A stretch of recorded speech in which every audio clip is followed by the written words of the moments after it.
não parar, não precipitar e não retroceder. Então dizer para esse cara, sabe quando nós vamos parar? Nunca. Nunca na sua porca vida. E aí pessoal, tranquilo?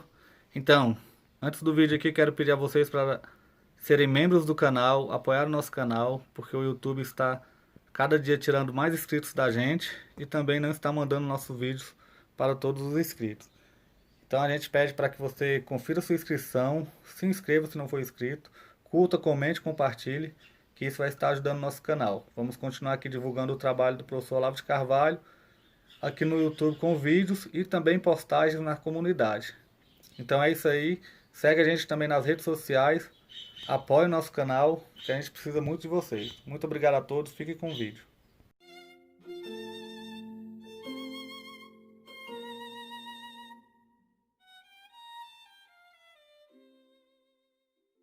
Imagem do mundo medieval, que no meu entender é o tema mais importante assim, em escala mundial, sobretudo num momento em que as ciências físicas entram de novo numa crise de fundamentos. Já tiveram uma crise de fundamento no começo do século XX, tem outra agora, em que tudo pode ser recolocado em discussão, inclusive aquelas crenças que pareciam as mais solidamente assentadas e inabaláveis. Então, um ponto importante é que durante a Idade Média a imagem do universo físico não tinha a autonomia que tem hoje. Ela era, como disse, um sistema cosmológico e não cosmográfico. Ademais, o uso extenso e intenso da linguagem simbólica pode tornar as coisas difíceis para o intérprete moderno, que vai procurar sempre ali um correspondente do que seria a imagem atual da coisa, quer dizer, uma imagem baseada na autonomia do mundo físico. Essa autonomia, ela é por si mesma uma figura de linguagem, quer dizer, quando Newton, Galileu e outros criam a ideia das sensações primárias e secundárias, quer dizer, das características primárias e secundárias dos objetos físicos, acreditando que os primários, e portanto que têm uma realidade objetiva em si mesmos, são aqueles que podem ser mensurados, e o resto, tudo que depende da percepção humana é subjetivo. Então significa que o mundo fica dividido em duas coisas. De um lado, um imenso sistema de objetos materiais, que em princípio não significam coisa nenhuma para o ser humano, e do outro lado, o mundo do significado, que é o mundo humano puramente subjetivo. Esquecendo que o próprio conjunto das ciências faz parte do mundo humano, ele é uma criação humana, não é outra coisa. Então, vamos dizer, a conexão entre o homem e a realidade se torna uma coisa totalmente evanescente, ao ponto que se tenta buscar uma solução reduzindo uma coisa a outra. Quer dizer, se você puder reduzir o universo humano do significado, da linguagem, do símbolo, etc., etc., a algum dado do mundo externo, então ficaria resolvido o problema e esse dualismo estaria superado. Acontece que esta operação ela é francamente impossível.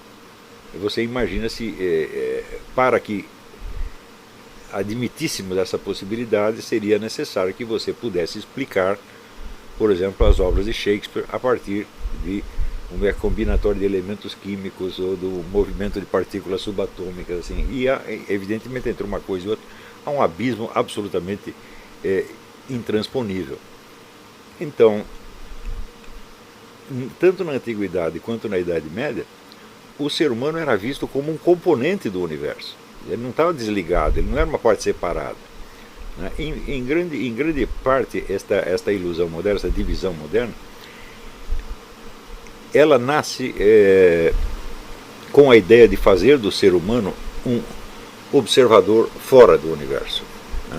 Quer dizer, buscar a famosa busca cartesiana da certeza, faz com que o eu seja, vamos dizer, uma substância por si mesmo, O eu pensante é uma substância por si mesmo que não depende em nada do universo exterior e que pode, portanto, observá-lo desde fora. O que é uma coisa que evidentemente nunca acontece, né? Mais tarde, vamos dizer, certas reações contra este substancialismo do eu tomaram um rumo ainda pior na medida em que começaram a negar a existência do eu, como faz David Hume, ou como fazem inúmeras correntes que pretendem dar explicações externas para a existência do eu. Por exemplo, você tem um eu porque as pessoas te chamam pelo mesmo nome e você se acostuma, né? Vários antropólogos chegaram a dizer isso, o que é uma coisa inteiramente absurda, porque se eu não tenho eu nenhum, como é que eu vou saber que o nome é o meu?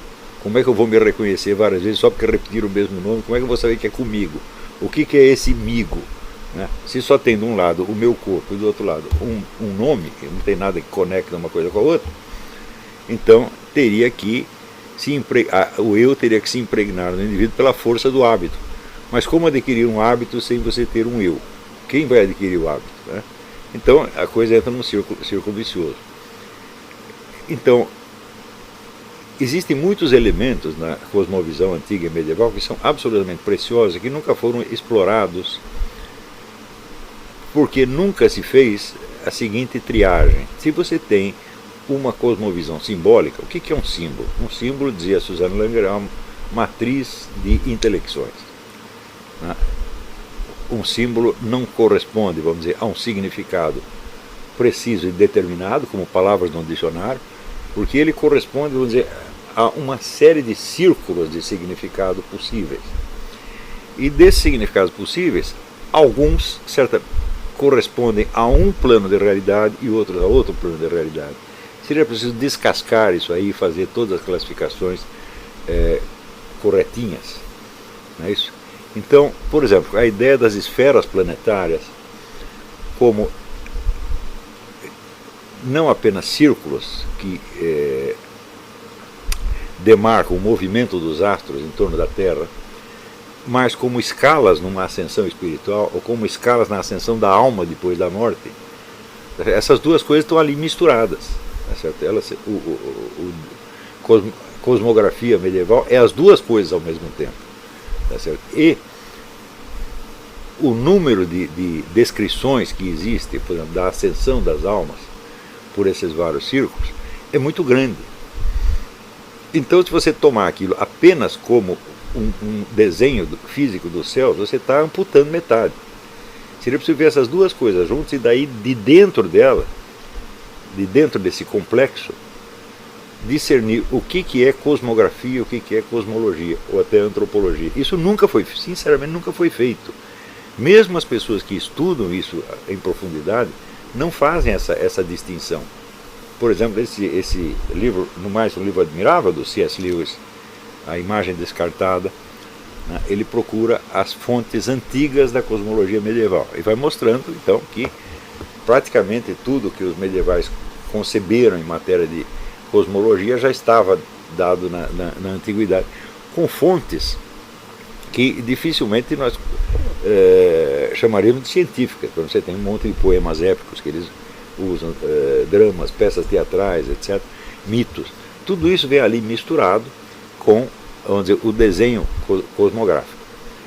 Então, se nós colocarmos a pergunta mas essa concepção, ela é verdadeira ou falsa? Eu digo, bom, você não pode responder esta pergunta, como já explicava Aristóteles no livro da Interpretação. Antes de você saber se uma coisa é verdadeira ou não, você precisa discernir os vários níveis de significado que ela pode ter, os vários níveis de predicação que ela pode ter. Se eles estão todos misturados, fundidos de alguma maneira, é preciso você separá-los cuidadosamente e ver que uma coisa que num sentido não é verdadeira pode ser verdadeira em outro sentido. Verdadeira no sentido factual. Por exemplo, uma coisa que me chama a atenção é a ideia das ascensões ao céu, né? Quer dizer, ou uma subida iniciática, ou uma subida miraculosa como a de Elias, ou a simples subida da alma depois da morte. Se você for ver na concepção cosmográfica moderna, a ideia de subir aos céus não faz o menor sentido, porque você não tem um chão, você não tem um centro, então subir ou descer vai dar na mesma. Tá certo? Mas, como é possível que nas experiências de quase morte as pessoas tenham nitidamente a experiência da subida e se vejam no chão? É verdade que dos relatos que nós temos, os relatos que são comprovados, eu estou excluindo, né, todos os relatos que possam ser postos em dúvida, por exemplo, o relato de experiências celestes, o negro que subiu ao céu e conversou com Jesus Cristo, etc. Bom, ele pode estar enganado em tudo isso.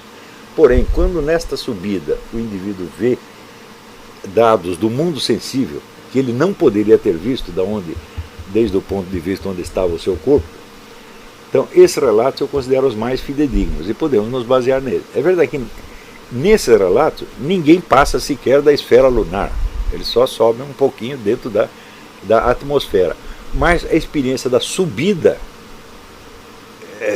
está ali mais do que documentada. Quer dizer, a mulher que vê o teto do edifício onde ela está, onde o corpo dela está deitado, morto, né? E vê o que as pessoas estão fazendo nos compartimentos vizinhos, vê o que se passa na rua. Bom, então esta experiência da subida, ela realmente existe, né? Então, se existe uma subida até, vamos dizer, uma certa parte da atmosfera, bom, não temos relato de subidas que foram além disso, pelo menos não temos relatos muito meticulosos. Mas a ideia das esferas começa a fazer algum sentido. Quer dizer, se as esferas não podem ser desenhadas geocentricamente como eles faziam na época, o fato é que essa experiência da subida ela é essencialmente geocêntrica. Então isso quer dizer que se você olhar com um telescópio, você vai ver as coisas de uma outra maneira, e você talvez chegue a uma conclusão heliocêntrica. Porém, do ponto de vista da ascensão, o que continua vigorando é o geocentrismo.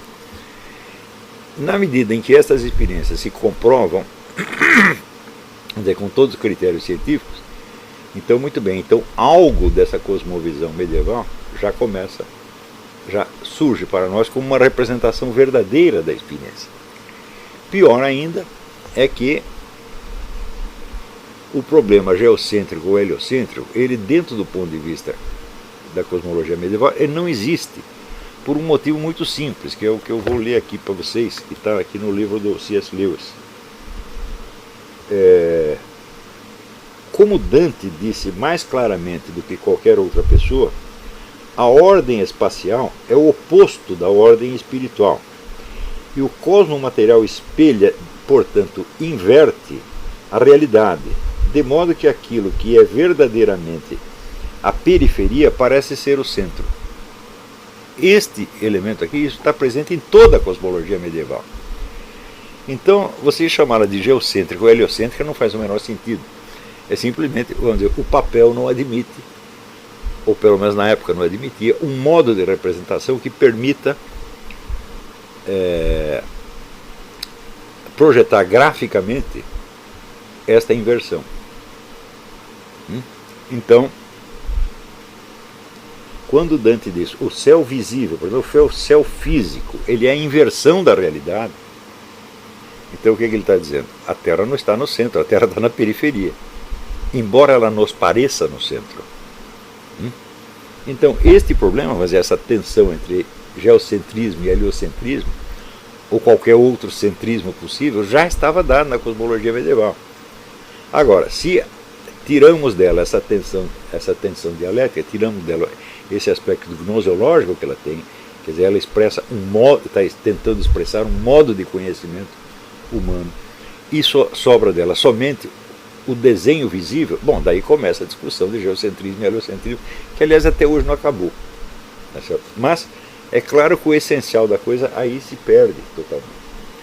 O fato de que, vamos dizer, a própria intelectualidade católica tenha perdido isso de vista durante séculos, e note bem, o próprio C.S. Lewis não trata essa cosmologia medieval como verdadeira, apenas como uma representação estética.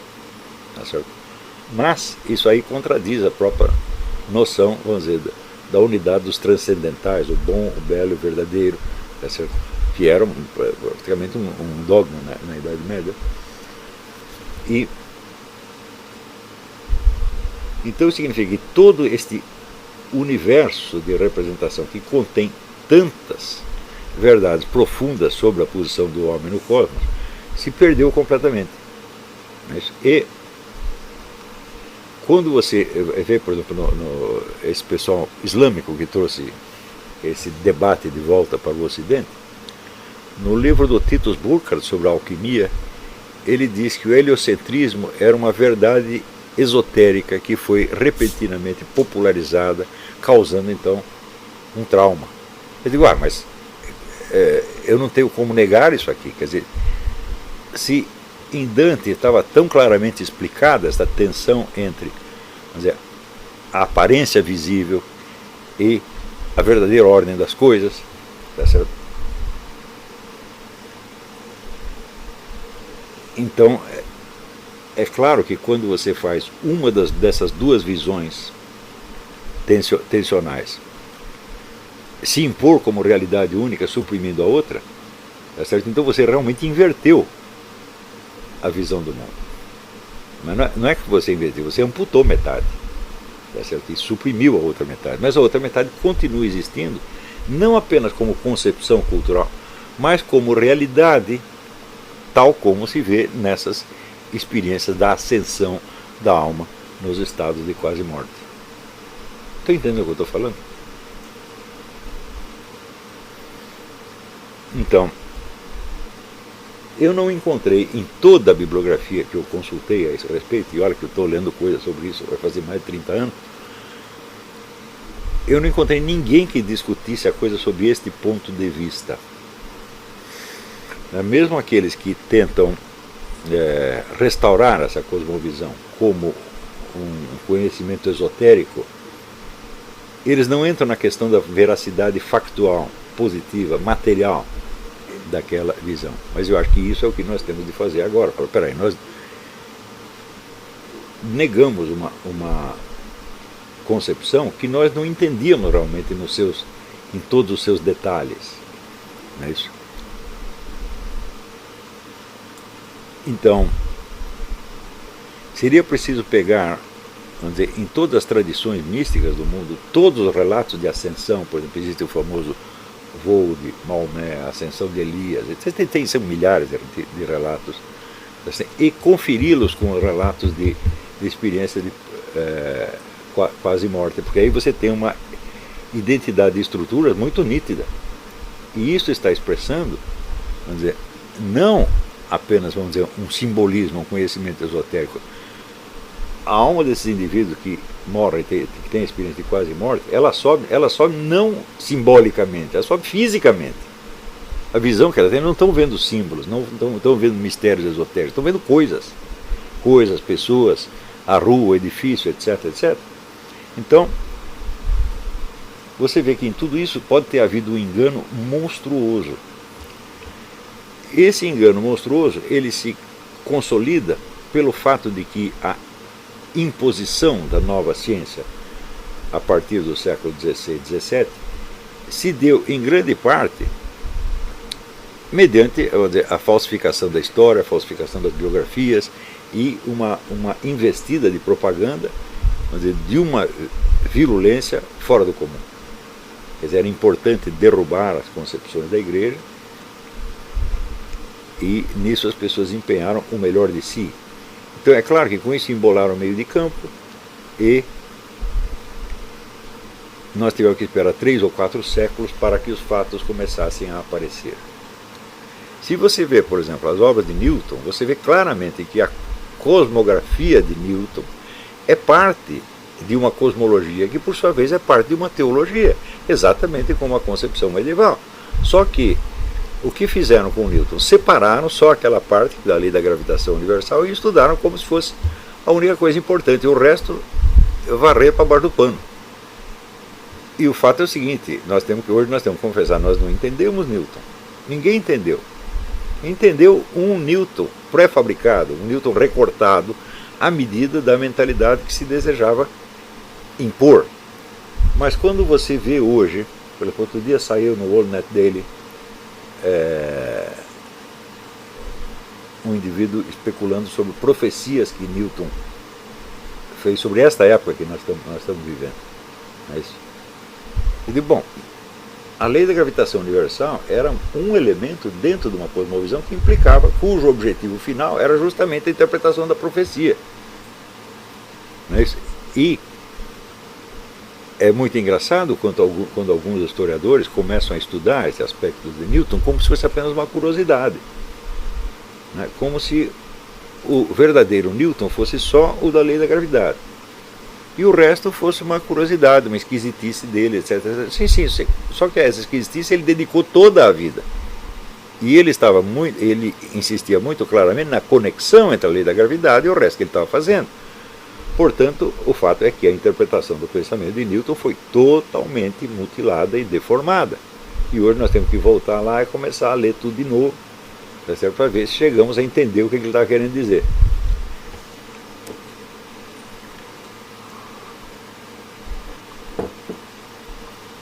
Então, nos séculos seguintes, esta ideia, vamos dizer, de que a natureza é como se fosse uma máquina, regida por leis totalmente mecânicas, ela acabou sendo totalmente impugnada quando veio o relativismo e a física quântica. Isso acabou. Porém, é esta imagem que ainda prevalece na fantasia, na mente das pessoas. As pessoas acreditam que tudo aquilo que não é material e mensurável só existe na mente humana. Eu digo, bom, e onde está esse raio da mente humana? Quer dizer, a mente humana opera com significantes que são inespaciais. Você não pode localizar onde está propriamente o pensamento. Não é isso? Onde está o significado das coisas. Né? Mas o sujeito pensante ele está em algum lugar. E, sob muitos aspectos, o pensamento é condicionado pela sua condição espacial. Não é isso? Aquela famosa experiência do Alain, você abre a boca como quem vai falar A e tenta pensar o som de I. Não sai, simplesmente não sai. Então você vê que o seu pensamento está condicionado para uma simples postura física. Então, a conexão entre o pensamento e o corpo também aparece aí como um problema que nessa perspectiva é absolutamente insolúvel, porque embora as pessoas a todo momento proclamem que o cartesianismo está superado, elas continuam pensando pensamento e corpo como se fossem duas substâncias. Né? Quer dizer, não são capazes de entender a simples distinção aristotélica entre matéria e forma. Quando Aristóteles diz que a alma é Aristóteles e toda uma tradição escolástica diz que a alma é a forma do corpo, isso quer dizer, a forma da coisa não existe independente da coisa. Nem a coisa independentemente da sua forma. Portanto, você perguntar a relação entre mente e corpo, que é um problema que atormenta filósofos há 3 ou 4 séculos, até hoje atormenta. Se você pensar bem, essa questão não faz o menor sentido, porque é você perguntar qual é a relação entre o elefante e a forma de elefante, como se fossem coisas que existem separadamente, quando evidentemente não existem. Então, esta ideia, vamos dizer, da síntese indissolúvel de alma e corpo, ela desapareceu. E sobra então um pseudo-problema, que é a relação entre duas substâncias das quais nenhuma existe, se você pensar bem. É isso. Então, a perda do senso das formas implica também, vamos dizer, uma incompreensão terrível de toda a cultura de séculos atrás. E aí, pessoal, estamos mandando aí caneca para todo o Brasil. Muito obrigado ao pessoal que ajuda o nosso canal e adquirindo as canecas. Também é uma forma da gente interagir. Muito obrigado. Também valeu aí pelas dicas, pelos comentários aí positivos ao nosso canal. Muito obrigado mesmo. Isso aqui é uma forma da gente manter o canal no ar. Tranquilo? Tamo junto aí, galera. Forte abraço. Muito obrigado a todos. Quem quiser é só encomendar. Essa daqui já vai para São Paulo, Rio de Janeiro. Todo o Brasil a gente manda. Valeu, tamo junto. O que a direita não aprende comigo, a esquerda pelo menos tenta aprender.